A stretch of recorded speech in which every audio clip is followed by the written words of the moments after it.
So, eto na guys, yung Salmopeos cambridgei, spiderlings. Napakaliksi nila, no? Lahat healthy.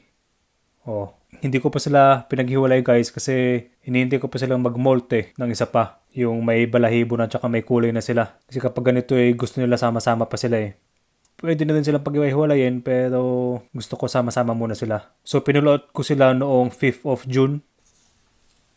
Ayan healthy babies. So far, wala pa akong nakikitang dedo. So this is after 2 weeks. At eto napaka-iliksi nila Lahat healthy. Mga future na bolty-bolty na spiderlings. At eto na yung kanilang nanay. Ito yung Salmopeos cambridgei na nanlaban.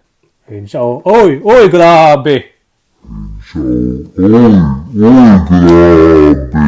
Nung kinolekta ko yung kanyang egg sac, grabe, galit na galit siya. And guys, oops! Okay, bilis. Tapos, stressed out siya after. I'm very sorry. Kalungkot. Wala na yung kanyang egg sac.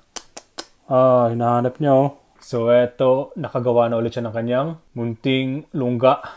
Etong kanyang dirt curtain ay gawa na ulit, Ayan, so... Di ko muna siya i-breed. Papahinga ka muna, Pero guys, itong vlog na ito ay tungkol sa pagbabalik tanaw sa ating Theraposa blondi. Nandun siya sa kanyang lungga.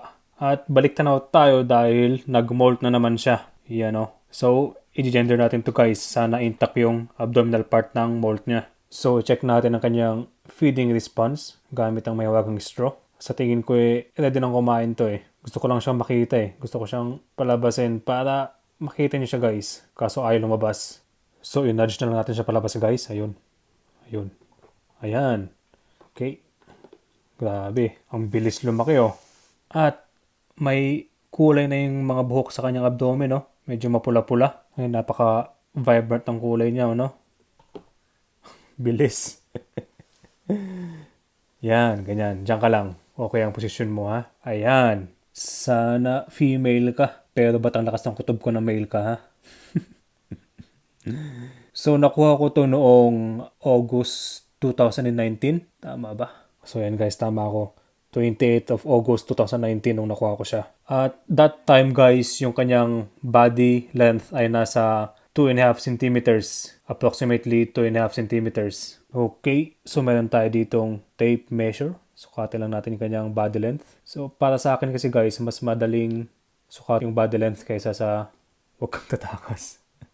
Kaysa sa leg span Kasi laging nakabend yung kanilang legs Huwag ka nang tumakas, oy. Sakit lang guys Diyan ka lang muna. Siguro nasa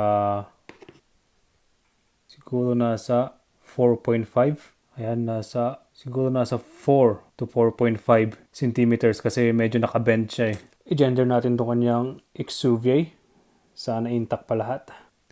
Babad lang natin to saglit sa warm, soapy water. Mukhang intact yung kanyang abdomen, Sa ngayon, base sa nakikita ko, parang male.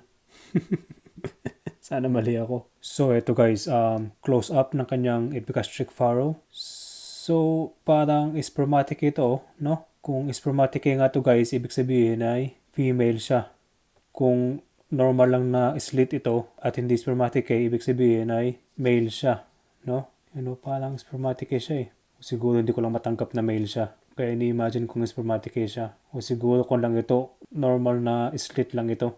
Para masigurado siguro, hintayin ko na lang yung kanyang next molt. Yun guys, so napaka-angas ng kanyang coloration Ganda. Try natin siya pakainin. Ayun. Kakain na. Ginagawa mo. Ayun. Isang takedown mula sa ating goliath bird eater tarantula. Ang Theraposa blondi. Simpleng takedown lang kasi super worm lang yun Easy lang sa kanya yun. Ayan siya. Ang gara Astig Basta mga Theraposa talaga napaka-astig tingnan. So yan siya guys. Ang ating Theraposa blondi. Grabe ang forma. Ayan, tsaka hindi na siya mahihain. Dati-dati kapag ganito pagkatapos siya mag-takedown, diretso siya sa kanyang lungga. Ngayon, nag-stay siya sa labas. Stig. Oops.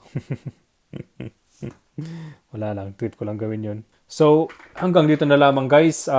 Yun nga, isang mabilisang balik tanaw sa ating Theraposa blondi. At yun, nasa yung takip mo. Yan.